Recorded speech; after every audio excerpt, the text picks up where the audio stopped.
the more you resist the uncomfortability of what this work demands, the more you hold yourself back.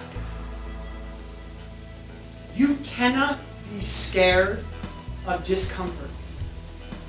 You cannot be scared of things that are dirty, of things that are ugly, of things that are uncomfortable, of things that don't make you feel good, of things that take a lot of work. Because if you are, this is by far the wrong career for you. And the more you resist that, the more you hold yourself back from being a story liver of the human condition, the more your instrument starts to wither like a plant that's not getting light or nutrients. It's the human condition that feeds the seeds of your dreams. You have to really take yourself on a journey of the pain that each and every one of your characters is experiencing. Life is not always pretty. Life is not always easy. There is a series of trials and tribulations that every single one of us has to persevere through. And if you expect to do your job fully, you have to connect to the world that these people are living in a way that is going to make you uncomfortable. To feel pain. To feel hurt. To feel something other than what's in your comfort zone.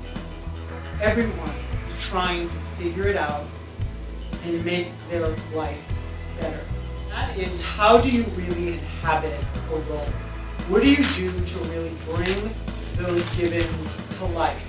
How do you take the text and allow it to give some kind of internal life in you where you're not having to think and pull your homework into the space, but that you allow it to live in you when you get in this? How do you bring life to each and every word you say in the text? How do you allow the text to breathe visceral, organic substance, moment to moment, in the text? Allowing ourselves to utilize our imagination in relationship to what the writer has essentially put in.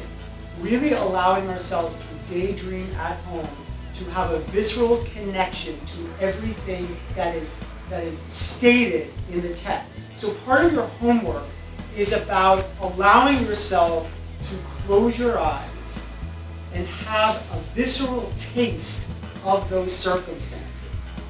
Really utilizing your imagination to see, feel, hear, think, touch, taste. Allow all your senses to be alive with what that text is giving you. Everything that is going to be mirrored from your eyes and projected to your partner has to be alive in you. And the best way to see an actor acting is when he or she or they have not done that kind of work. Some of the things that we've been doing have been the technical aspects of our craft. That is something that will never wave, that will never change. You will be utilizing that for the rest of your career. And you're responsible for implementing that in every single project you will ever do.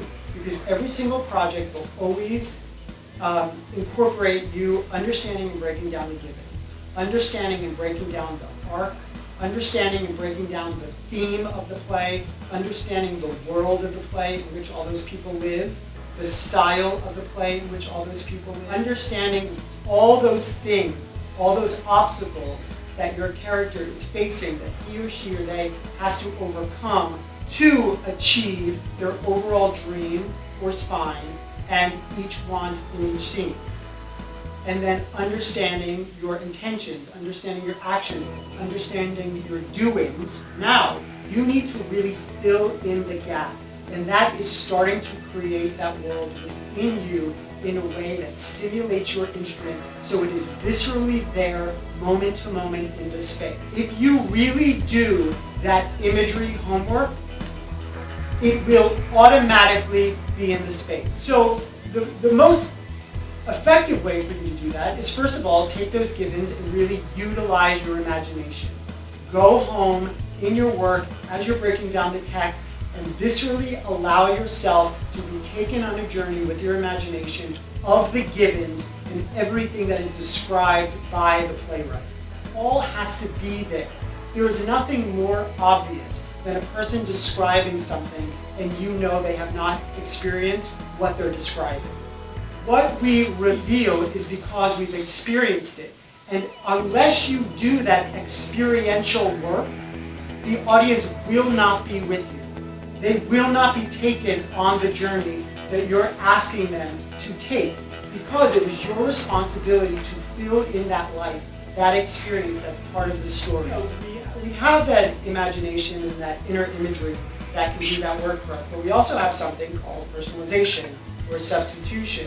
And that can come really in handy when those givens are not really doing something to us, so we have to fill in the gaps utilizing our personal experience. However, you have to realize that if there's emotional things that are not resolved, that will shut down your emotional connection to the work you're doing.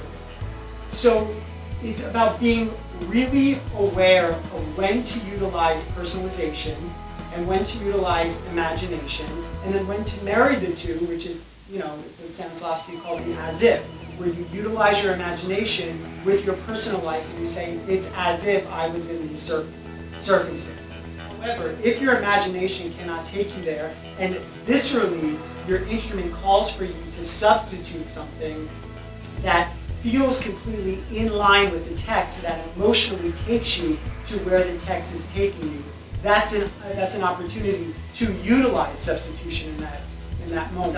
You can utilize that emotional memory and place it in there as the homework, so you have a relevant connection to the essence of what the text is describing, and then you drop it and then allow yourself to live moment to moment in the space in relation to the story. You have to do that work in a visceral way, in an organic way, in a very carbonated way, at home, and then trust that that is going to be here in the work. You have to build this inner life of all these people, because all these people are going through something very intense. So in order for you to do that work, each moment, each word, each experience has to have some kind of emotional memory in you, so it's there when you're living moment to moment with your partner.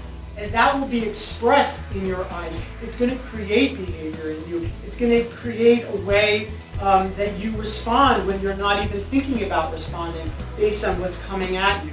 Because that emotional life is so full, that internal life is so full. The more you allow yourself to get ingrained mentally, physically, emotionally, spiritually in the world that a writer is giving you, the more you're not going to have to worry about bringing your homework here. Because once you do that technical stuff, then you do that emotional and imagery work, it naturally happens. Because it becomes real to you. You're no longer playing an idea. It's visceral. You've tasted it.